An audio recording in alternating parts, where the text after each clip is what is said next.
Estranhos folgados tentam me ensinar como criar meu cachorro. Isso não é uma história só, mas várias.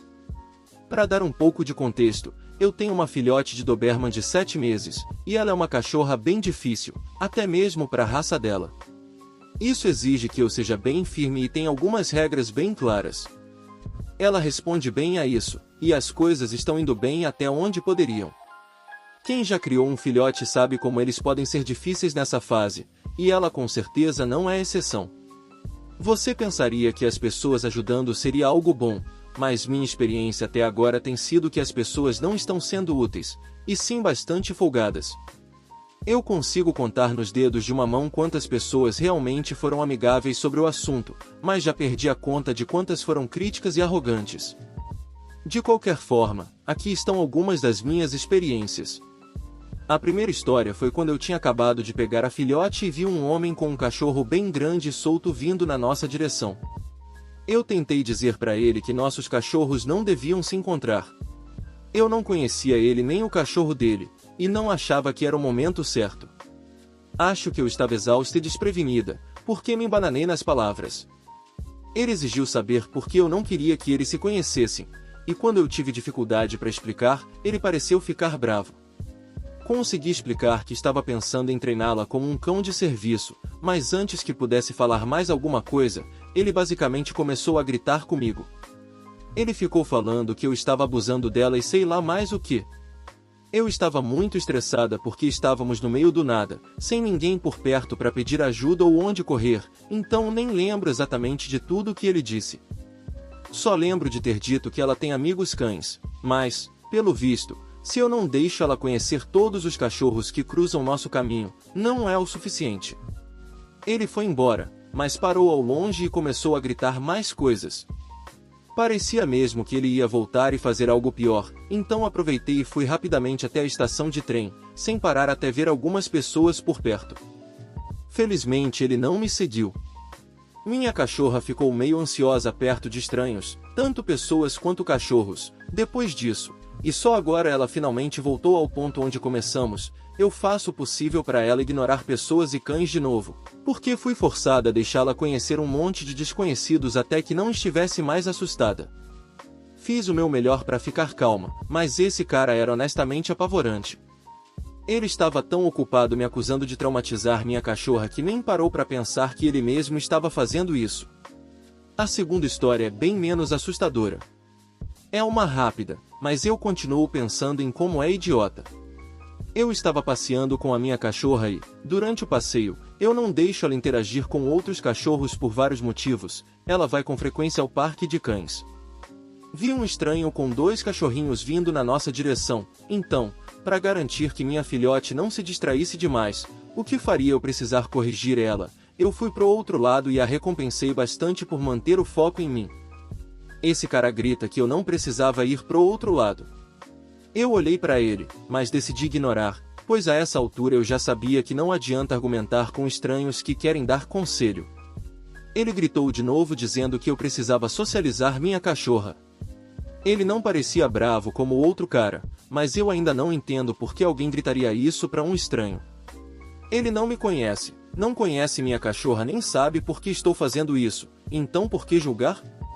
Podia haver 1000 motivos diferentes para eu ter feito isso, e nenhum deles era da conta dele. Para tudo que ele sabia, era para manter os cachorros dele seguros. História 3 aconteceu hoje e é bem parecida com a última, embora com essa eu já tenha histórico. O pastor alemão desse cara, que é bem dominante e meio bravo, uma vez se aproximou da minha filhote enquanto estava solto, e a minha cachorrinha apavorada, que tinha 9 semanas na época, começou a gritar desesperada, mas ele se recusou a chamar o cachorro, dizendo que ele não ouviria mesmo e que a minha filhote teria que aprender. O cachorro dele ficou em cima dela, invadindo o espaço dela enquanto ela era tão jovem, pequena e completamente apavorada. Embora minha filhote tenha exagerado na reação, não havia como ela aprender a se sentir segura daquela forma. Foi longe demais e eu parei de andar naquela área. Ela ainda tem medo de pastores alemães, mesmo gostando de outros cachorros. Eu o encontrei de novo, mas desta vez o cachorro estava com coleira. fiz a minha filhote sentar e olhar para mim enquanto o homem passava, e ela se comportou incrivelmente bem. O que não foi surpresa é que o outro cachorro tentou puxar o dono para perto da gente, mas, felizmente, ele continuou andando. Não sem antes gritar para eu dar mais liberdade ao meu cachorro e como eu precisava socializá-la, dizendo que ela nunca seria nada assim. Eu já estava num dia ruim e isso me irritou, mas ignorei ele e minha cachorra se comportou muito bem. História 4 é um pouco diferente, pois foi nas redes sociais. Eu postei algumas fotos da minha cachorra no Instagram, sem colocar legenda nem nada. Eram só fotos fofas aleatórias. Mas, aparentemente, na internet você é culpado até que provem sua inocência, e comecei a receber comentários de algumas pessoas dizendo que minha cachorra era perigosa e basicamente exigindo que eu garantisse que estava treinando ela bem. Ficaram fazendo perguntas e assumindo coisas, mesmo sem razão nenhuma para acharem que eu não estava fazendo um bom trabalho nem que não fiz pesquisa. Eu não respondi esses comentários até que um dia ruim me fez dizer que isso não era da conta deles. Logo percebi que isso não ajudaria, e bloqueei todos, depois de o que tirei um tempo das redes sociais. Foi tão estranho esses desconhecidos assumirem o pior sobre mim sem motivo. Última história. Essa não é sobre alguém me dando conselhos, mas com certeza uma pessoa folgada. Eu estava passeando com minha filhote, e duas mulheres passaram por nós. Cumprimentei, e uma delas parou e disse para a amiga esperar, porque ela ia fazer carinho na minha filhote. Ela não pediu, não olhou para mim, nem hesitou. Basicamente me informou o que ia acontecer e o tom dela era horrível. Não importa o quanto você goste de um cachorro que viu nem o quanto acha ele fofo, não chegue e faça carinho no cachorro de um estranho sem permissão. Quando ela era bem pequena, dezenas de pessoas se aproximaram e estenderam a mão para fazer carinho nela sem sequer olhar para mim, ignorando os 4 adesivos de não toque que ela estava usando. Acho que só umas 3 pessoas no total já pediram para saber se podiam. De qualquer forma, eu educadamente disse que não queria que ela acariciasse minha cachorra. Ela perguntou se minha cachorra era agressiva e eu disse que não, então ela quis saber por que não podia fazer carinho. Eu disse que estava treinando ela no momento. Ela me informou que eu preciso socializar meu cachorro.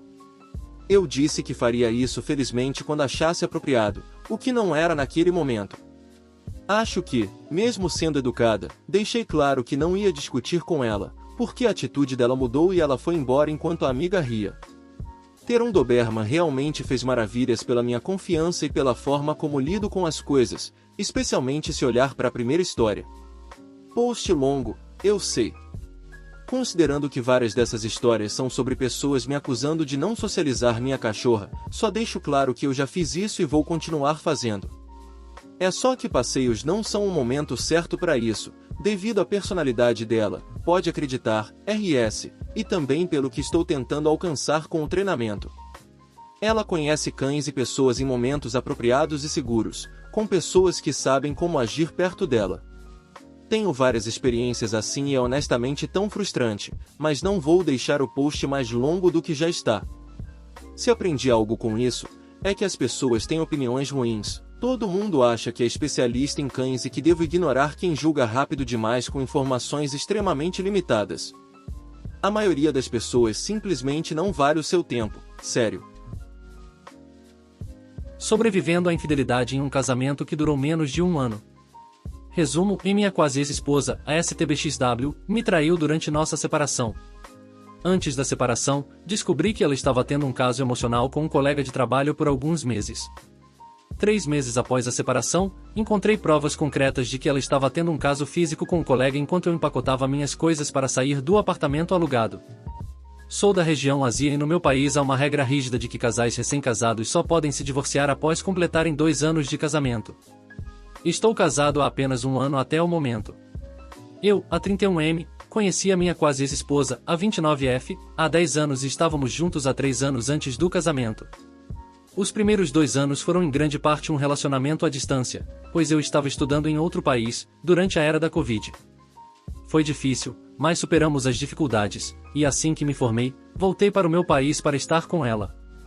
Logo nos mudamos para um apartamento alugado, e conseguimos novos empregos. Estávamos levando o relacionamento a sério, com o objetivo final de nos casarmos, então decidimos morar juntos antes de casar. Um ano antes do casamento, ambos tínhamos empregos de trabalho remoto. Tivemos altos e baixos, mas parecia que tudo estava indo bem. Eu não tinha muita experiência em relacionamentos e acreditava que ela era o amor da minha vida.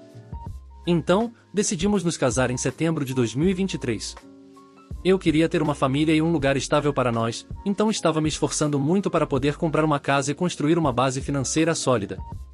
Comecei a trabalhar aos 29 anos, após estudei meu bacharelado, mestrado e fiz pesquisas durante a universidade, uma idade considerada atrasada no meu país, então estava focado em minha carreira. Voltando à história sobre minha quase ex-esposa. Logo após o casamento, ela trocou de emprego para um que exigia presença física e começou a sair com colegas de trabalho nos fins de semana, principalmente com um colega homem. No começo, achei que não era grande coisa, porque confiava nela e não queria ser controlador. Mas, quando começou a sair para beber com colegas mais frequentemente, nossas discussões aumentaram. Ela era especialmente sensível quando eu mencionava o colega. Provavelmente ela começou a ter um caso emocional com ele por volta de maio de 2024, o que eu não percebi na época. Em agosto de 2024, estávamos prestes a ter nossa cerimônia de casamento na cidade natal dos pais dela, mas ela teve uma crise emocional e disse que queria cancelar a cerimônia e pediu o divórcio. Eu fiquei chocado e senti que algo estava errado. Verifiquei o telefone dela e descobri que ela estava trocando mensagens com um colega dia e noite pelas minhas costas. Ela disse que eram apenas amigos e que achava que não éramos um bom par. Pedi reconciliação e, após uma conversa com os pais, ela decidiu me dar uma chance de consertar as coisas. Pensando agora, fui ingênuo, pois ela já estava emocionalmente distante. No final de agosto de 2024, ela foi diagnosticada com depressão clínica e PTSD de relacionamento, causado por um relacionamento abusivo anterior. Ela disse que eu era o gatilho desse PTSD e eu me senti culpado, decidindo me mudar para a casa dos meus pais para dar espaço a ambos. Ainda assim, continuei pagando metade do aluguel por preocupação com as finanças dela. Nós dois concordamos em não nos envolver com ninguém durante a separação. Em novembro de 2024, alguns dias atrás, ao empacotar minhas coisas no apartamento, encontrei uma cueca masculina e shorts na pia do banheiro. Ela mentiu, dizendo que eram do irmão dela. Também havia 2 escovas de dentes, e ela mentiu de novo, dizendo que uma era para o vaso sanitário. O ponto de ruptura foi quando encontrei um preservativo usado no lixo. Meu coração morreu naquele momento, e percebi que esse casamento não valia a pena. Ela disse que eu deveria ter previsto isso, pois ela tinha necessidades durante nossa separação. Agora, a única coisa que me liga a ela é o certificado de casamento e a hipoteca da casa. Quero acelerar o processo de divórcio, mas, segundo um advogado, no meu país é obrigatório que o casamento dure pelo menos 2 anos para se oficializar o divórcio. Agora estou preso esperando mais 1 ano para poder continuar o processo. Estou focado em cuidar de mim mesmo, indo à academia, passando mais tempo com amigos e família. Só vou entrar em outro relacionamento quando estiver totalmente livre do divórcio e souber o que quero. Parei de compartilhar minha experiência com as pessoas próximas, porque percebi que elas não conseguem entender a dimensão do que passei. Estou dando pequenos passos para me curar, mas às vezes ainda me sinto solitário e intimidado. Até hoje, ainda tenho pesadelos sobre a traição física, e meu estado mental está abalado. Para aqueles que passaram por algo parecido, como sobreviveram? Se você chegou até o final do post, obrigado por ouvir meu longo desabafo. Desejo um ótimo dia. X emoticon piscando. Edit, parei de pagar o aluguel desde outubro de 2024. Minha quase ex-esposa está pagando o aluguel integral do apartamento e se mudará para outro apartamento com parceiro no início do próximo ano para dividir as despesas. Meus pais estão me perseguindo porque Deus disse a eles: Oi, sou uma mulher de 24 anos e moro sozinha, longe da casa dos meus pais. Tenho algo como uma situação com meu amigo, vamos chamá-lo de David, 24 anos. Tivemos um lance há alguns meses, e agora está meio que acontecendo de novo. No início, era só sair juntos e curtir a companhia de David, mas, aos poucos, se transformou em algo mais. O problema é que meus pais souberam sobre o primeiro caso.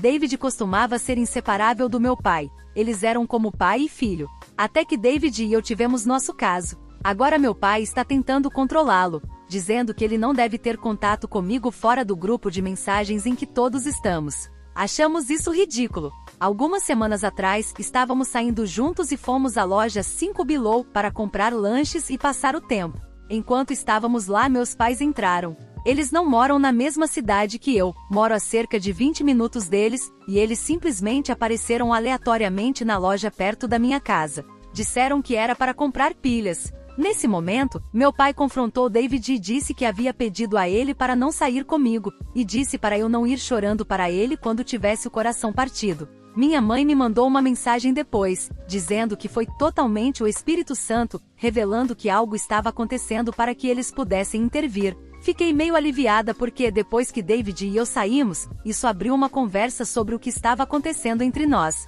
Nós dois gostamos da companhia um do outro e temos sentimentos, mas estamos indo devagar. Enquanto conversávamos, meu pai me mandava mensagens enormes, me chamando de estúpida por não fazer o que ele dizia e dizendo que não estava mais interessado. Ele disse que David só quer uma coisa de mim e que não se importa comigo tanto quanto ele. E que se David estivesse apaixonado por mim, ele pediria permissão ao meu pai para namorar comigo e seguiria as regras dele. David me disse que realmente se importa comigo e que é mentira que ele não se importa. Decidimos continuar saindo, especialmente porque meu pai disse que não se importava mais. Temos passes anuais para Disneyland, então decidimos ir juntos depois do trabalho. Enquanto estávamos lá, minha mãe e meu pai me mandaram mensagens perguntando se eu estava na Disneyland. Ignorei as mensagens. Ficamos lá até o fechamento e ao sair, meu pai apareceu com uma sacola da Starbucks e pediu para conversar. David continuou andando e disse não, e claro, eu, querendo manter a paz, pedi a David para conversar, mas ele recusou.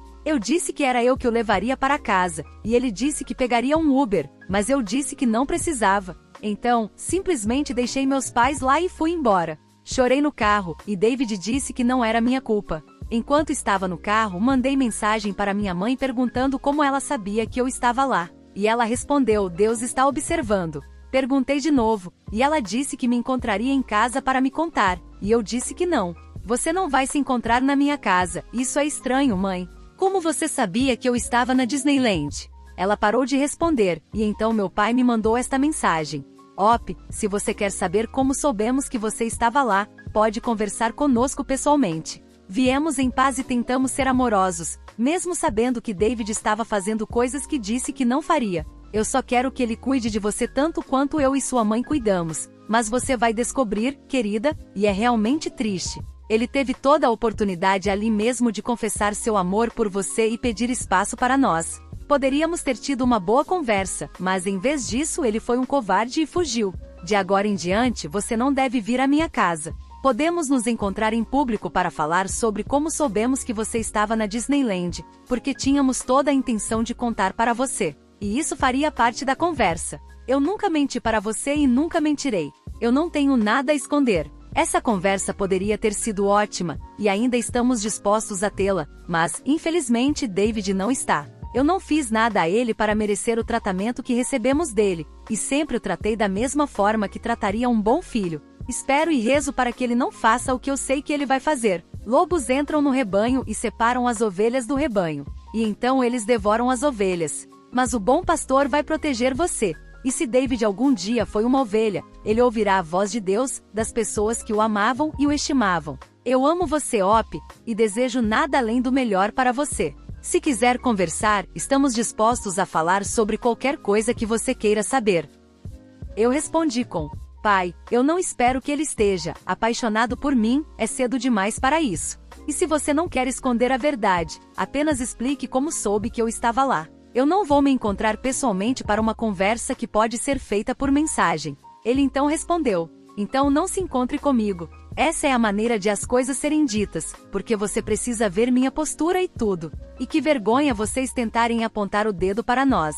Vocês são os que estão fazendo errado e se escondendo. Literalmente cada qualidade que você gostava em David foi apagada pelo próprio David. Todas as coisas que você gostava nele agora se foram por causa dele mesmo. Op, de agora em diante, faça o que quiser, eu vou cortar essa dor. Estou falando sério, não venha na minha casa, porque não poderemos mais sustentar seu drama. Você vai ter que aprender da forma difícil novamente. A única diferença é que agora sua mãe e eu estamos dormentes e não sentimos mais nada. Deus mostrará a verdade, mas eu queria garantir que você não se machucasse no processo. Eu não me importo se vou encontrá-los ou não. Não aguento mais o controle deles. Sinto que toda vez que apresento um rapaz, meu pai se intromete, forçando o cara a se afastar. Os que aceitavam isso no passado acabavam não dando certo, porque eu temia que se meu pai pudesse controlá-los agora, ele controlaria todo o meu futuro. Se eu não fizer do jeito deles, estou errada. Gosto muito de David e ele gosta de mim.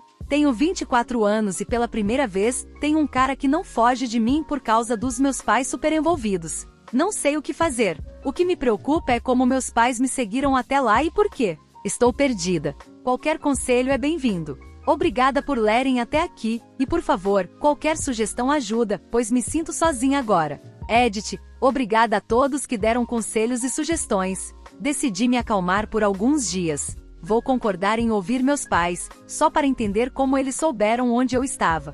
Por mais controladores que sejam, eu ainda os amo, e posso dizer com certeza que eles sempre foram honestos. Meu pai disse que me contaria como descobriram, mas pessoalmente. Vou me dar alguns dias para acalmar meus nervos e emoções. Vou postar uma atualização quando isso acontecer. Honestamente, obrigada a todos. É bom saber que não estou louca e que não sou uma pessoa terrível. É um alívio ver que isso não é um comportamento normal, e agradeço a todos por isso, pois me deu um pouco de paz de espírito. Edit 2. Mandei uma mensagem para meu pai dizendo que estou disposta a conversar nos próximos dias. Ele então me disse que eu preciso encontrar uma nova operadora de celular, é a última conta que tenho ligada a eles. Eles pagam, e eu apenas reembolso a linha todo mês. Acho que isso elimina a possibilidade de me rastrearem pela operadora, especialmente agora, já que é outra tentativa de controle. Usando o medo de cortar um serviço que posso muito bem conseguir sozinha. Procurei por algum AirTag e não encontrei nada. Ele ainda se recusa a me contar como me rastreou,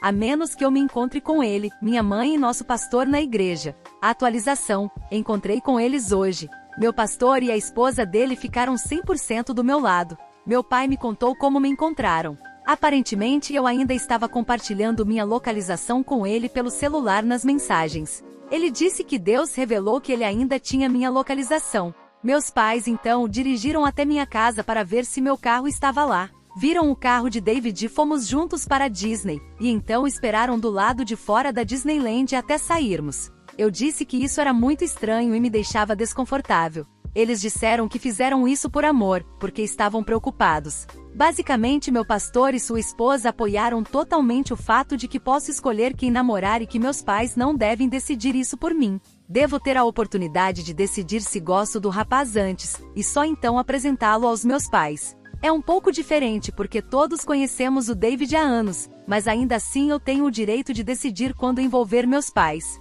Meu pai não gostou disso. Ele disse que deixaria a igreja e, em seguida, me bloqueou em todas as suas redes sociais. Ele disse que não vai ficar por perto esperando que meu coração seja partido, e o tempo todo ele falava mal de David. Me chamou de alguns nomes muito dolorosos, e fiquei feliz de ver que o pastor estava do meu lado. Eles me disseram que eu não estou mais sob o teto dele e que não estou fazendo nada de errado. A conversa terminou com meu pai dizendo que quer cortar o contato, o que tenho certeza que ele não vai cumprir. É triste. Eu amo meus pais, mas aos olhos do meu pai, se ele não puder controlar esse aspecto da minha vida, ele se desliga de mim, e acho que vai ser assim por um tempo. Obrigada a todos.